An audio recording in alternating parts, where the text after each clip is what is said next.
Well, picture this. Porsche, synonymous with luxury and high-performance vehicles, takes a revolutionary leap into the affordable supercar market. How did this titan of engineering manage to create a supercar at such an unprecedented price point?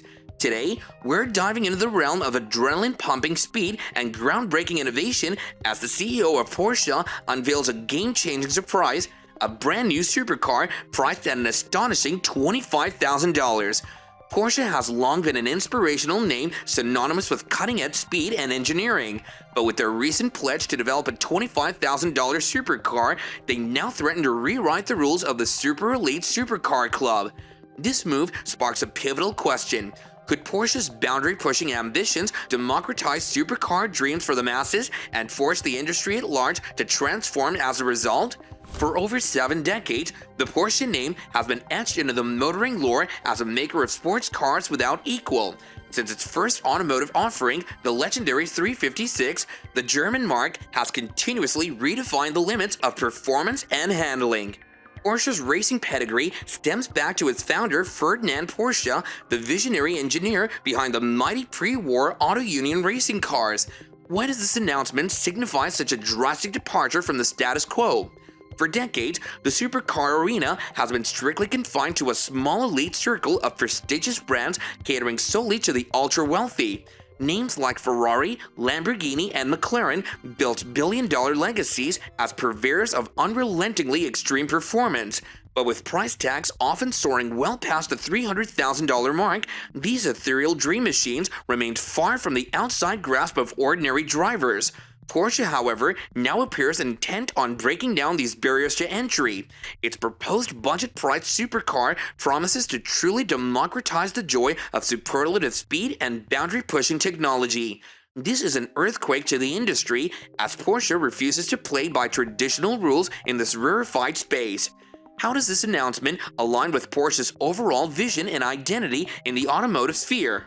Rather than a merely publicity stunt, Porsche's slated supercar release represents the culmination of an ethos years in the making under the guidance of current CEO Oliver Blume.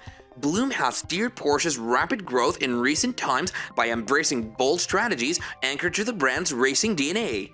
Porsche's identity was forged through innovation on the track. Blume understands the marque must channel this relentless spirit today to push new boundaries on the road. What are the key factors driving Porsche's push into radically affordable e-performance? Porsche's planned budget supercar reflects not just ideals, but strategy. Several pivotal factors shed light on this unconventional approach. Firstly, emissions regulations continue to tighten, making eco-friendly mobility non-negotiable. As a performance giant with resources, Porsche sees electrification as a chance to innovate, not just comply. Secondly, technology costs are falling, enabling high-power electric drivetrains at mass-market prices. Lastly, Porsche's racing ethos demands they push boundaries, and affordable e-performance allows them to democratize speed while leading the mobility future. Does the new model risk diluting Porsche's brand equity, or can it enhance their identity if executed well? Porsche's daring gambit is undeniably high risk. A budget supercar could easily dilute Porsche's hard-won aura of prestige and racing purity among its loyalists. To counter this, painstaking engineering to uphold Porsche's high-performance standards will be critical. The car must shatter expectations of both quality and value. The exterior design language must balance everyday usability with exotic visual flair. If Porsche succeeds, the model could cement their identity as both a racer-first performance brand as well as a forward-thinking sustainability pioneer. Porsche knows that achieving excellence through innovation requires taking occasional leaps of faith. How might competitors react to this disruption of industry norms? As the incumbent elite supercar giants, Ferrari and Lamborghini face an unexpected challenge from Porsche's offensive. For Ferrari, racing royalty is central to its exotic sensual image. Lamborghini built its reputation on audacious designs and extreme performance. Porsche now forces them to question long-held assumptions on what defines a supercar and whom it is made for. Both may counter with their entry-level models, but without Porsche's depth of EV expertise. What are the broader ripple effects that could reshape the wider auto industry landscape? the implications of Porsche's pledge could cascade across the entire automotive sphere over time. Firstly, it likely accelerates the industry's pivot towards EVs. As mainstream consumers experience the constant response of e-performance in their starter Porsche, expectations will recalibrate. The aura of electric speed could transform disrupted segments like muscle cars.